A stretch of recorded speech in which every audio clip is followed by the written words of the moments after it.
Welcome to the Teaching Journeys podcast, hosted by Dave Roberts. Humanity possesses a unique skill, the ability to pass knowledge from one generation to the next. This podcast embraces that ability, offering learning opportunities through conversations with extraordinary guests. Dave aims to leave a positive mark on individuals around the world. So before you dive into today's episode, please share this podcast with your network, including friends, family, and colleagues. And please consider leaving a rating or review. Your support makes all the difference.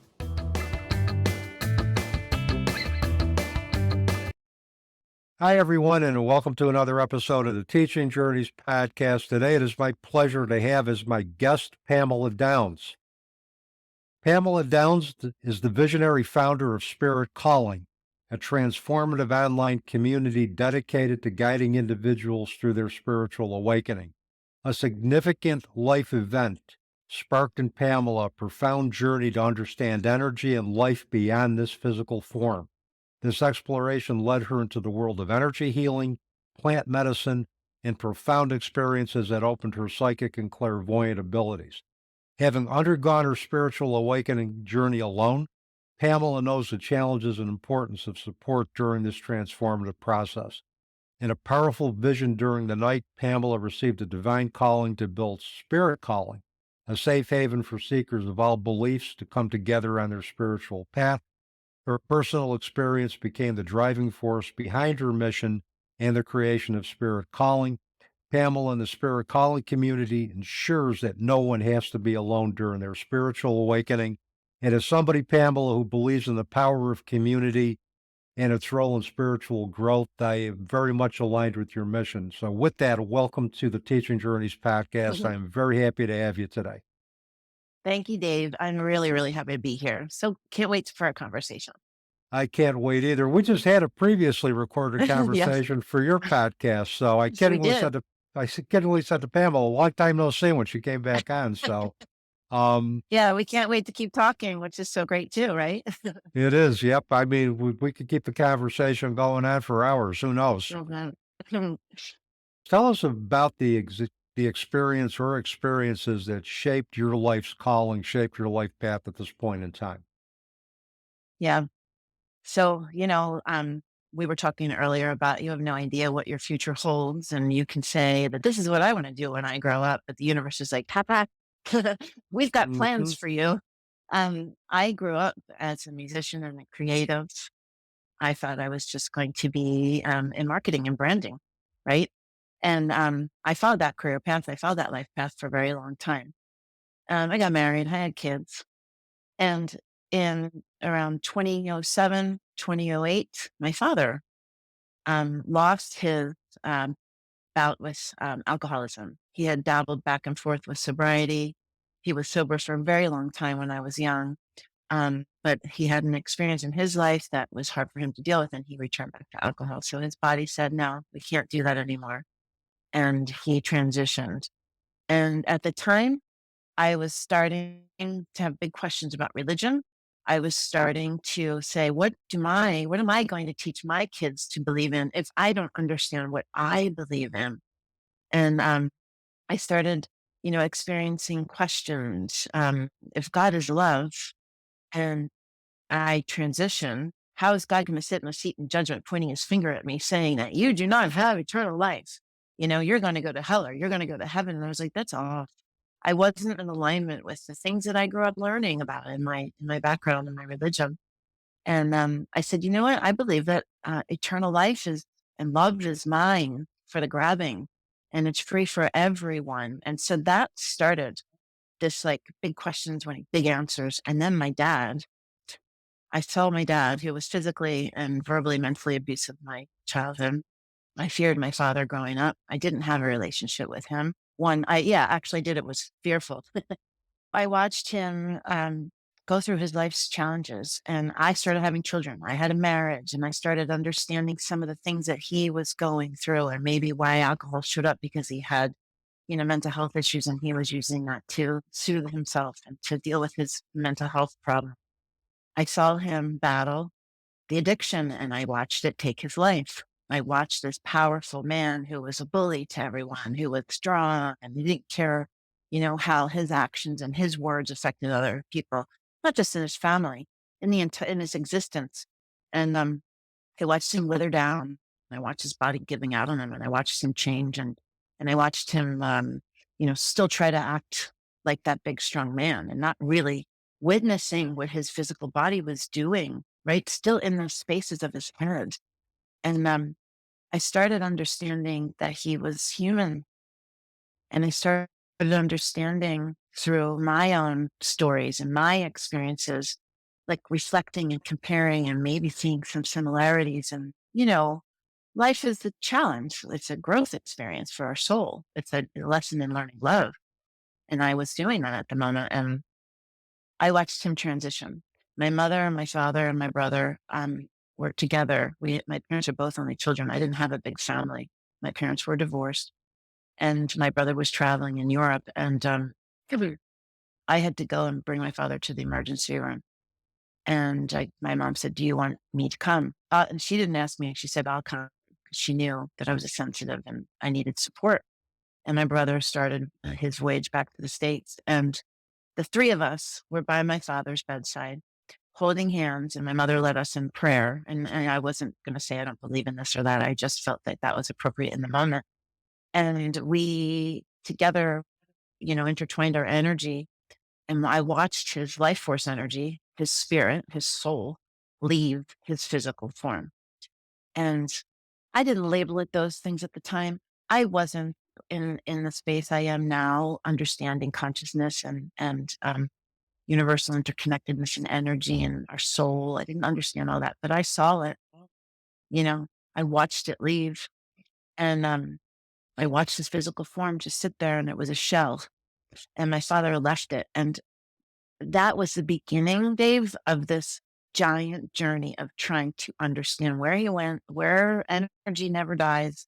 We are all more than this meat suit, this body that we walk around in. And it was the beginning of it all. It changed my whole entire life. And also, I heard later, and I'll tell you about this, that experience of us being around his bedside, sharing our love, intertwining our love, being our love, the vibration that we were. I found that later through a psychic medium that we helped him transition. We helped him because his vibration was very low. We helped him elevate and transition. And that was like amazing. I forgave him. I had this experience of forgiveness right after that. And what that did was open me up, raise my vibration, help me understand love. So that experience changed everything. It changed everything. Did I know it at the time? No. You look back on it now, it was game changer. It changed my entire life. And there's moments like that that happen. There's moments like that that happen throughout your life. Individuals that I know have had similar experiences. I think Raymond Moody talked about that in his work with shared death experiences, where actually the surviving loved ones share in assisting the soul of the loved one to cross over, or at least witnessing that. And that had to be a profound experience that just had to change the way you thought about everything. It did. It really did. When you bring life into the world and then you watch life leave the world, it's so interesting because when you're a kid, you don't have these experiences to shape your understanding. You don't. And then you have them and you start to put it's a giant, I always say it's a giant puzzle that's out on the table. When you go away and your family, you're doing things, there's all these pieces and they're constantly moving and they're starting to form something over here and they're starting to form something over, and that is your life. It's your Mhm. life. And as you heal and as you understand and expand your consciousness, you're forming new pictures and more pieces are coming together. Those pieces are people, those pieces are experiences, those pieces are you at different stages in your life, and they're your family members. And it's your life is a lesson. It's a giant lesson. Well, you described your father's challenges in his physical form with Mhm. alcoholism and abuse. And as a former addictions professional, I worked a lot with that combination, either victims of Mhm. abuse, perpetrators of abuse, along with addiction. And the f- it just proves that, and I'm going to paraphrase from a great book called The Afterlife of Billy Fingers by Annie Kagan. And one of the teachings in that book is that you can't judge the value of anybody's life, including your own. And if you Mm. take a look at the surface, we take a look at the human experience and those contracts that cause conflicts that get in the way of us, connecting as a family. And then when you shared your experience, it's like his value Mhm. was Tremendous. was tremendous in helping Yeah. you embrace another part of yourself that had been previously dormant or you weren't even aware of, and allowed you to embrace your true calling. So Mhm. in spirit, he became the father that you always desired. And it was the same. Absolutely. Yeah. Oh, yeah. Yeah. And it was the same when my father left when I was 5 years old. And my father has been more of a father to me in spirit. And I love him as much now as the mother who raised me because of what I've learned as a result of his leaving and the circumstances behind it.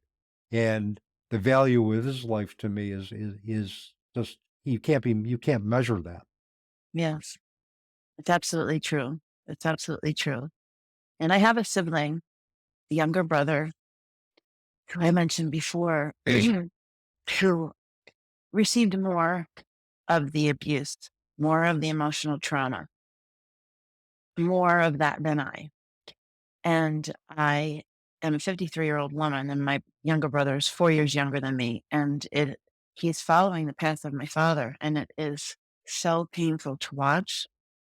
But I know that he is elevating in this lifetime from a previous life. I know through my shamanic journeys, through my work with spirit, that my father elevated in this lifetime from his previous life and our lifetimes together. And I know that. So I know that what my brother's going through right now, trying to find his self empowerment, trying to conquer addiction and control and dynamics in the family, I know that he's doing soul work. And I know that I can't have expectations and I can't heal him. And I can't, it's hard because I want to. I want to smack him and say, "What are you doing?" But I talked to him with kid gloves, and I tried to give him the words of empowerment, and I try to create clarity for him. But we are at capacity, and that's all we have to work with in our toolbox is what we have. Mhm. And I have what I have, and he has what he has. We travel in soul groups, and we all came back in this particular lifetime to do this particular play and then be the character that we are to each other right now. I found my power to leave my marriage. I found my power to start my businesses. I found my power to create this new spiritual community. I did it by listening. I did it by being able to hear a call that was coming. I did it by honoring my intuition, which is heightened as a creative and a musician and artist. But as I listened and I got better at listening and my life would change, as I got better at listening and my life would change, it will be evidence in front of me. And so I would continue to say, oh, that works. Let's do it. And then my conscious would, like it's a evolving every day, every year of your life. Mhm. um, but addiction is hard. It's very hard. It's a power. It's an energy. It is, and it's very difficult to look at times can be difficult for individuals to look beyond the addiction and see the true inherent gifts of an individual. Hmm. Um, Yeah. and it's separating the person from the behavior. It's treating the behavior, but not at the expense of the self-esteem of the individuals. Yeah, for sure. When I first started waking up, when I first started my spiritual awakening, I was invited to this spiritual mediumship gallery, and I didn't contrive or try to go. It just, this ticket that was paid fell in front of me, fell in my lap, basically. And I went, and I was there, and this man came up to me. His name is Rich Branconi. He's a friend, and he was a spiritual mentor for years with me as I was going through my spiritual awakening because I didn't have anyone. I had Rich. And he said, "Your father's here." And I was like, "Whoa, I had never been to a spiritual medium before and spirit medium." And he said, "Your father wants you to know how talented you are. He never told you how talented you are." And I was like a, classical pianist, an artist. And he said he's so sorry for the way that he treated you, for the way that he was angry towards you and hurt you, and he loves you. I mean, it was there was no denying that he still was there. He just wasn't there in physical Mhm, form. mhm. And that moment, that was it. I found I was finding myself in the metaphysical section of the library. I read Talking to Heaven and Many Masters, Many Lives by Dr. David Brian Weiss. And it was the beginning of like this. I couldn't quench my thirst for wanting to know more, wanting to know more. And then I found the law of attraction. I started understanding that I'm the creator of my reality, and I started understanding vibrations and so on. And all of it through years and years and years, through years and years and years of discovery, learning, listening to my spirit, um, choosing love over fear, leaving my marriage, and like all of these things broke open the opportunity for what I was supposed to do in my life, and that is to lead a spiritual community. I never thought I would do that, Dave. Never, never, never. Yeah, I never thought I'd be embracing the path I'm embracing now, but who knew? It's amazing. Yeah. Yeah, it is, and the fact that we both kind of embraced our what we were meant to do in this lifetime, and it Mhm, was for both of us a series of a couple of different, very life altering challenges that got us on that path. But then mhm. again, to get on the path where we're committed to service, we're committed to, to helping others, and especially with, it takes a tragic event for us to get us to commit to that. And, Yes. there are days I wish the tragic event that happened to me with my daughter's transition didn't happen, but the challenges that occurred as a result of that has allowed me to do what I'm doing now and to do it with re-engage in life with purpose and meaning. So, Mhm. it sounds like there's a lot of alignment in our journeys, for Yes. sure, for Absolutely. sure. Absolutely. I want to get a little bit into the spirit calling community with you. What inspired you to create spirit calling, and what is the mission? What do you hope to accomplish for individuals who find you? Yeah. It's a great question and it has a great story. um, as I continued to listen to my spirit and I started you know, cutting out people that didn't fit in my life anymore, that didn't resonate with me, and that allowed opportunity for new people to come in. And as I listened to say, hey, I think I want to go to this workshop, or I want to start reading this book about channeling, or watch this video about, energy and how all religions are the same. Like I just kept on filling my world with things that were helping me expand. As I kept doing that, I kept on tapping into I should try and do some Reiki. And I would things would come my way. I would get tickets to things or I would get introduced to someone and I kept on seeing these breadcrumbs and I kept on following the breadcrumbs. And they went to a group Reiki session where there were like 4 or 5 practitioners at a yoga studio that someone invited me to. And it was the last one. There were half-hour sessions. It was the last one to go. And I got up on the table and I had 5 Reiki practitioners like around me working on my chakras at the same time. That's almost like getting a supercharged. Like I don't know if I would tell anyone else to do that, but one of them started working on my heart and I started feeling this swell. I started feeling this giant ball of energy, like starting like almost like labor pains, contractions coming, coming, coming. And then all of this energy released from my heart and I started howling and crying and releasing. And that was my first experience with the energy, with the chakras, with like understanding that it was connected to my heart. And um then I decided to learn about Reiki, and which led me to the next thing and the next thing. And as I was doing these things, I was expanding my consciousness. I was understanding love, and I was tapping into my spiritual gifts. I was starting to understand that I had knowings. I was always very intuitive. I was always very connected. I'd walk in a room and I'd feel the energy, or I'd be around certain family members and they would make me nervous. And when I first got married, about a year into my marriage, I went on Zoloft because I couldn't take I couldn't I didn't know how to manage the energy. And I went to my doctor and they prescribed pharmaceuticals, and that's what I did. But what I didn't know is that I was an empath. I was a super empath, and I was meant to, be an energy worker. I didn't know that then, but I knew it as I continued on that healing journey. Mhm. And I finally found myself at a Reiki retreat down in Costa Rica. I was doing Reiki 1 training with a bunch of beautiful people who are now dear friends of mine. And through that Reiki training, another experience happened, like when I was on the table at the Reiki share.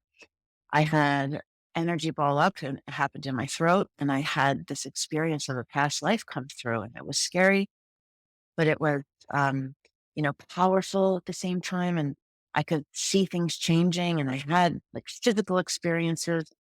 And I started having like visions after that. And I started hearing things. Like my father came to me in the middle of the night, and he was on like a can phone. Remember when you were kids and you'd put 2 cans together and you could Mhm. put a string?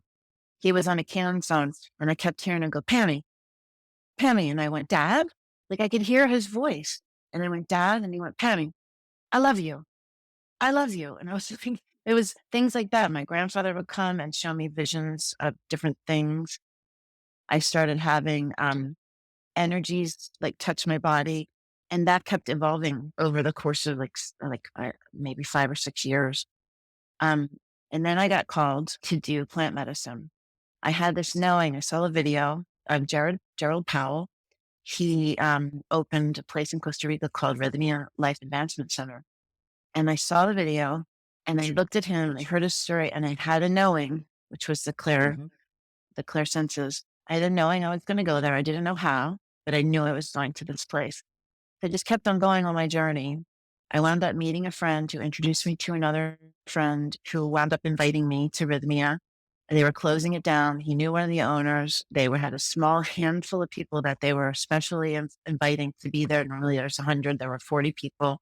They were high conscious spiritual people and leaders. And Spirit said, "You don't have to figure it out. Here you go. If you can find the courage to spend the money to move through and to abundance from lack, and know that we put this in front of you. Now it's your decision to make the choice to go there. It's all here." I went there because I saw the breadcrumbs. When I was there, I had a week-long ayahuasca journey. I did it several times a night, and I had such profound healing experiences. I had past life experiences that I healed. I had this life experiences that I healed with. I did generational healing with my daughters. Um, I had understandings that were shown to me about my father. It was amazing, Dave. And at the last night, every time that I did some healing, my vibration raised. Every time. The last night they did a breath work class, and I went, and it was almost like a Kundalini yoga where you were elevating your breath and getting your energy Mhm. to rise. And I had a light come through my third eye, between my eyes, just shoot through my entire body. I felt love energy. My body was vibrating. My teeth were chattering. And I heard, "Everything from this moment has changed. Your psychic abilities have been enhanced." And I was out of breath. I was crying. Like, it was incredible. And then I went home to, at the time, New Jersey, and I had to integrate back into like my life after all of that happened. And actually COVID came a couple months later. And instead of like just sitting in front of the television and consuming that fear energy and letting all of that and my environment permeate my being, I just shut it all down, and I started meditating, and I started working kind of in the same way I had been at Rhythmia. And I started having experiences with beings, and I started having energies come into my body, and I started experiencing light language. And every time I started doing healing work again, and every time I healed, my vibration rose, and I kept doing this, rising, rising, rising. And one day, this energy came through me, and they started talking, and I started doing channeling. And I did that work for, I guess, the better part of a year, every morning, working with these energies. And that is the Great Council of Light. So I became a trance channeler. And another thing I never had on my, like, I want to be when I grow up list. Thank you. And, but I had watched a video about it, and I was intrigued by it. It was a video called Tuning Air. And years before where they had interviewed 5 different trans channelers and they asked them all the same questions and they all had the same answers, different environments. They were being recorded. And they used to listen to it all the time. And I knew I was going to do that too. And so it came by way of my father's transition. It came by way of listening to my spirit. It came by way of honoring my intuition, right? Mhm. And choosing love, not fear, love, not fear, love, fear, love for my future, love for the opportunity, love for my soul's growth and the work that I could do. And in 2020, I woke up in the middle of the night and I heard spirit calling, spirit calling. And I got up and I wrote it down. And in the morning, I bought the domain and I filed it away and I went on my merry way and I was working. And as I kept meditating, I kept hearing, you are to build a portal for humankind. There's going to be a glass ceiling that shatters. People are going to not know who they are, what they believed in their entire life. They're going to need a safe place to land. You have to create a portal. And I was like, what is a portal? Except what that is. And through the course of a year, I kept hearing that. And then finally, about a year later, I woke up in the middle of the night and I had a vision and I saw this little icon come down and land on an iPhone screen. And I got up and I sketched a little icon. Then I had to go onto my domain, my GoDaddy a couple days later, and I saw spirit calling there. And then it was just like, they are all the same. That is the community. It's called Spirit Calling and I have to build it. So it launched, and it's a beautiful place. It's an active, thriving community. And I'm able to support people who are going through their spiritual awakening, so they don't have to be alone. As I said in my opener, it's hard because when you're going through your spiritual awakening, most times players that are in your life, they fall off the game board. They're not in anymore, right? They don't work anymore. They're not in vibration with you. You don't see value in the things you used to do. You don't want to sit around and talk about people. You want to learn. You want to meet people that are experiencing what you're experiencing. You want to learn about all the things. And the people that were in your life, they don't want to do that. And you often feel them. So that's why I created Spirit Calling. Long story, but a good one. It is a good one. And one thing I wanted to backtrack on for our audience who may not know what you mean by light language, can you explain what that is? Yeah, it's a high frequency communication that comes from a different dimension. So we live in a three dimension, right? Mhm. I connect with beings in other higher frequencies, higher dimensions. They don't live in the third dimension. And they have a way of communicating with you through light language. So I've seen light language. It looks like hieroglyphics. Different beings live in different dimensions because their frequency is of that dimension. So Mhm. it's kind of like a language that exists within their frequency, if that makes sense. And I know that sounds confusing probably too. No, it makes sense. And I think the language is probably more developed, more complex, the more Mm-hmm, evolved that the spiritual beings you're connecting with are. So, mm-hmm. but yeah, thank you for that because You're welcome. thank you for explaining that. One of the things that kind of struck me as you were talking about, when you were getting Reiki and having this ball of energy released and doing generational healing with with your family, with your father, it was almost like you were going through a life review that's in lifetime reviews that are very similar to experiences that people have reported with near death experiences. And it Yeah, also sounded like it had a very uh, transformative effect on your assumptive world, much like dealing with life altering loss does. And the same for those individuals who are embracing spirituality. Things change. The people that were once in their support group are no longer in their support group because it just doesn't fit anymore. Or and also they take a look at the world very differently and very yeah, multidimensionally. So there's kind of like an assumptive world shift that yeah, kind of occurs with that as well too. So. yeah. That's exactly right. It's a dynamic shift in everything. Mhm. Every single thing, because I walk around now, I don't look at anything in the same way. Anything. Um, your perspective just shifts completely. So it's like they say, a veil just comes off of being in front of your eyes. Yeah. And that's just the 101 of it. That's just the 101 of it, of a spiritual awakening.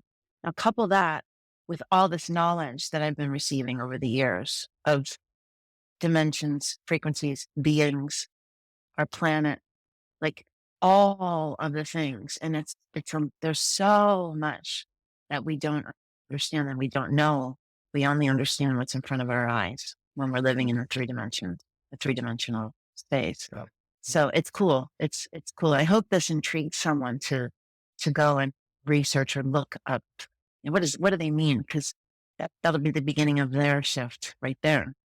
Yeah. And I think that type of curiosity contributes to good critical thinking and to setting the stage, if we're open to it and we want it, to expand our belief systems to include more and more and more. And as I think we talked about earlier, it's not instead of, it's in addition to. Yes, absolutely. What is the Mhm. significance of community in nurturing spiritual growth and awareness? Why do you believe that is so important? I know that it's so important. There's an energy to it. Um, Within my community, I can only speak that right now because that's where I've been immersed the most. There's love there. So I can understand where someone is. Now my body just filled up with vibration. I can understand where someone is because I went through it, right? I, it, with the spiritual awakening, it's different than other things. We have healers and practitioners that are part of our community. So when someone's going through something, they can post about it, right? They can say, this happened to me. It's a safe space, which is like a really big deal. Because if I'm in a boardroom and I'm talking and I'm in my business suit, which is what I own, like I own another business, I can't just talk about an experience I had in the middle of the night. I can't talk about my ayahuasca journey. I can't say, oh, I had this Reiki thing that happened and I saw purple in front of my eyes. What does it mean? It's not appropriate. It's not going to be received. People think it's woo woo. They don't understand because they live in a three-dimensional reality and their eyes aren't open to it. In a community of people like us, it's a safe space and I understand where they are. So I can say, hey, Jackie, I can send her a message. She does inner child work. Jackie, this person, it sounds like she'll go and she'll support them. She'll ask them questions on the side. She'll post an event. Like it's a beautiful space of what you need exactly when you need it. And you can grow there and be loved, basically, and be loved.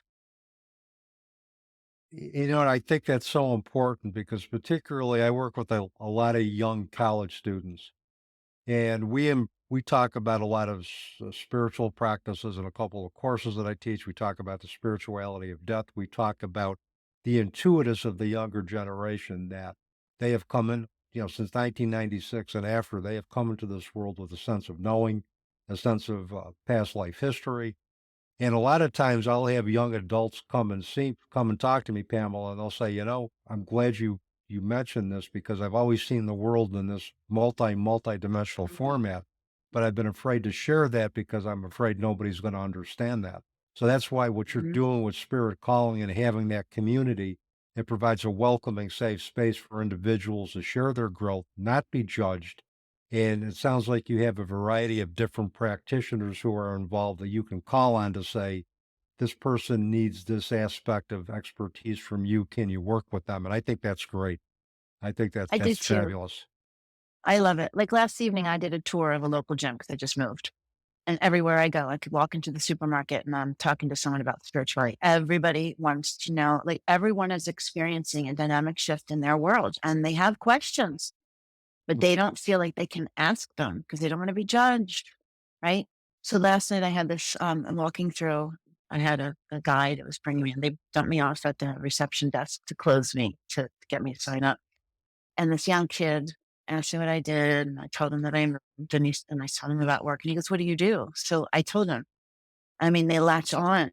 They Mhm. want to know. He goes, here, this is a perfect example. He goes, what does spirituality mean to you? But you're asking me a question, but you have a question, but you're afraid Mhm. to say it because you don't want to be judged. And I said, well, it's not religion. It's not religion. Because that's the thing. People, they don't want to get stuck or put in a religion. I want to talk about religion. And he goes, oh, good, good, good, good. Cause that's what I believe. And I said, okay. And then I just kind of like gave him feelers to pull on. And he was like, I want to know more about it. People want to know more about it. They're ready. They're ready to open up. They're ready to talk. They're ready to expand, you know? Yeah, and I think we're in that world of expansion of consciousness. And if you take a look at it, I Mhm, think since the 1980s, people have become more and more curious about what happens to us after death. There's more belief in mhm, an afterlife. And I think to me, it isn't coincidental that that interest coincided with the work of, Raymond Moody and Bruce Grayson mhm, with research and publication of near-death experiences. These were the mhm. pioneers that talked about the survival of consciousness, that talked about, you know, what happens after death may not be as clear cut as we used to think it was. And it Mhm. stimulated that innate curiosity. So, Yeah, and I think it's great. I think it's great. yeah, absolutely. Me too. Yeah. Yeah, yeah, that's right. We're both preaching to each other's choirs, I think, at this Right. point. It's great. So tell me more about the Great Council of Light. That intrigued me. What is its role in facilitating achievement of the spirit calling mission? Ooh. Yeah, the Great Council of Light, we joke and say they're our board of directors, like we joke about it, but they truly are. They're our guides. This particular set of guides are very, very high frequency, creator being, ancient guides. They're super high frequency. They're super loving. They're amazing. So they are who I tap into for divine wisdom. They give me guidance so that I can communicate that to my community. So every month I channel a message. Some people know Abraham Hicks, kind of mainstream channeler. I do what Esther Hicks does. I open up my vessel and I ask for them. I'm so connected with them. I can bring them in at any time. But I ask them to come in. They permeate my body. They shake my head with reverence and love, and then I automatic write, and messages just come out of my fingers like in speed. I get sort of in a trance, so I don't really know what I'm typing, but I'm just typing. And the messages for our community are of love and support so that they can help guide them. And then weekly, I do that. I kind of like teach a lesson, do the channel message, teach a lesson, and break down what it means. And then weekly, I post one. It's a little like highlight to help them through the Mhm. week. Um, then they also give me all kinds of premonitions. They tell me what's coming up on our planet. Um, I receive, in addition to my connection to the council, I receive visions. I wake up in the middle of the night. They talk to me. I have to get up and record it or write it down. They tell me so many things. So between 2020, when all of this started, till now, they've told me about. They told me there was going to be a war in 2020, and I said, "Really? I mean, yes, there's going to be war. There's going to be famine. There's going to be a dynamic shift in our currency. We're going to move into a digital currency, one that's of control. There's going to be a collapse of the financial institutions. There's going to be. They talked about UFOs. So I have like a whole journal of all of these things. And I only like to talk about them like in a way where they're supportive. Mhm. They don't want to scare anyone. They don't want to spread fear, but their whole intention is to support, guide, and to be there as a loving, force to help us. They love us. So that's the council. And then I frequently channel messages for members, individual members. So I can sit in a space and say that I'm coming with love. I want to know the best and honor the person that I'm connecting for. I'll bring in their guide, and so I'll feel them come in, and everybody has a different frequency. It's really cool. It's really cool. So they might say something that someone needs to hear. Um, I had a member who had a son that she didn't speak with, and, when I started doing this, it was so specific, like the information was so specific. I was a little shy because I was learning how to do it. And I would reach out and say, do you have a son? Because I was kind of fielding it a little bit. And she would say, yes. And so then I would say, okay, I feel okay about sending this message. And so I do that as much as I can to serve the community. And then I'm going to do a predictions video soon for 2024. I feel like I'm called to do that. But then mostly they want you to honor love. Mhm. They want you to honor yourself. They want you to work on your individual frequency. And I can share some of the links to some of the videos that I've put out, so your audience can check them out. But it's basically about, if there's something that comes that's fearful in the future, like in 2024, when you have some stuff that's coming, it's your vibration. How's your vibration? Because it needs to rise above it. It needs to rise above it. It needs to be able to not get consumed by this waves. It needs to be able to say, I am a high vibration, and I'm a preserver. I'm sitting there just kind of floating on this world and this energy frequency, or this negative frequency, and I'm good. And that's the message. And they kind of talk about how to do that and what to do and how you can work to elevate your frequency. It's their biggest message recently. Well, I think if we could elevate our frequency, and I think you're right, it's all about love. And I think love will triumph over fear anytime. And what we fear, and I learned this through, as I told you earlier about from Reverend Patty Farino, my spiritual mentor. He said, what we fear is going to be called in until we choose to deal with it. And it's absolutely Yes. true. It's always going to manifest until we deal with it or manage it. And of course, I can go into what Pema Chödrön always said about nothing ever truly goes away until it has nothing left to teach us. And I've learned that as It's well, true. too. So, and it is true. It is Yeah. true. Um, but yeah, it's just, the work you're doing is just, and it really, really, I think just fabulous. And I love the fact that you have a community, because we need that support. Particularly, so many people Yeah. feel that they're alone in how they see the world, and they're going to be judged by how they see the world. You have a community that's obviously very supportive and welcoming, that's going to nurture that and help develop Yeah. that. Um, and so, help them have and help them have courage. Not mean to mhm. cut you off, but one thing No, just popped in my head, so I have to say it because I feel like it was fed to me. One of our members, like, he was raised in Jehovah's Witness, and he wasn't resonating with it anymore, and like he had to leave his family. That's some hard shit. That's that hard, is you hard. know. So when you are believing, I had that too. I left Catholicism. It just wasn't resonating with me. I was raised my entire life, and it's who I was. My grandparents were at the church. We'd cross their, everything when they drove by. I had old Italian grandparents, and we were christened. All of the things. And my mother said, well, does that mean that you don't believe that Jesus died for your sins? And you don't believe that you're like, do you believe in Jesus? I'm like, I love Jesus. I've had a relationship with Jesus since I was a little girl. He's like my man. He's shown up for me in amazing ways. He's a teacher. He's a prophet. He expressed and taught love. Like, he wasn't caught up in all of these Mhm. things. And so when you have these beliefs, and everybody's beliefs are fine, I'm not saying that one is right or one is wrong, but when you choose to leave something, it's hard work. You have a community here that a lot of people have done that, or they're in the middle of doing that, or they can, like, you could talk about it. Um, and I just wanted someone maybe needed to hear that it's hard, and you have support. Definitely have support. There's a couple last questions that I have for you. One is, what do you want to leave our audience with as far as one or two takeaways from your experiences that can help them deal with their own experiences and challenges in life? Okay. I would say to anyone that's listening, and I say this on almost every podcast, you have an intuition, you have a gauge. It's innately inside of you. You've used it before. Everyone has had an experience where they wish they'd listened. I wish I took my car keys, or I wish I didn't go down that road, or I wish that I just called her when I could have. You get the choice.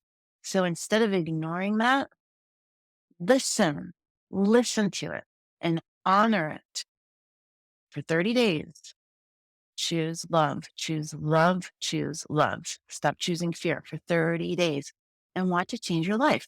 At the end of 30 days, you see what happens. Do it. You're going to do a 30-day challenge. You're going to try to lose weight. You're going to want to work out. You're going to do all these things. So let your soul have a chance to be heard. give it 30 days. I mean, that's what I would say. Because I think you'll be surprised. Don't worry about what anyone thinks. You don't have to proclaim it. You don't have to post it. You don't have to share it. You make it something just within yourself. And listen, if you can't do it for 30 days, just do it one day, right? And see how that goes. See how it goes. That's what I say. That's really what I want everyone to just, it doesn't have to be big and hard and all these things. It just needs to be simply a choice. Because that's all we have are choices. And we have now. We have this now moment over and over again, this now moment to show up for our souls. How's that? That's a mouthful. And that's a great takeaway to leave with our audience. So last question that I have for you. How can people get in touch with you, find out more about your services, find out more about Yeah. what you do? Okay. So they can go to spirit-calling.com. We have a 7-day free trial. So go to my website, check it out. You can read about me if you want to learn more about what I do and just feel like more integrated before if you pull the trigger. But you get 7 days for free. You can go under the hood. You can check it out. You can attend events. You can listen to the sound healing that's curated every month just for my community. You can talk to practitioners. There's free courses. There's so many things. There's a whole resource section. And when you do and sign up for the 7 days, you get a message from me telling you exactly what to do when you get in there. So there's certain things that I want you to try out. There's certain things I want you to watch. And you really get a chance to dive in at no cost. There's no commitment whatsoever. But also go to our YouTube channel, Spirit Calling, Live the Call. And there's videos there. There's podcasts like this one is or the one that you and I did is going to be up there. There's other people that have gone through listening to their spirit and who are living their call, and they're inspirational and they kind of help. And there's also my channel messages. So there's Instagram too, and Facebook, TikTok. Just look up Spirit Calling or Spirit Calling Live the Call. And you can do it without committing to anything if you want, just kind of give your spirit a chance. It sounds good. And is there anything else you want to add before we sign off? That I'm really grateful to have met you and had this chance to talk today. And you and I did a podcast and we're going to talk again. So I'd love to stay in touch and keep it going. Likewise. Thank you, Pamela, for sharing your experiences, sharing your wisdom. And it was a pleasure having you on the show today. Thanks, Dave. It was great being here. And with that, that is a wrap on another episode of the Teaching Journeys podcast. I'm your host, Dave Roberts, wishing you peace.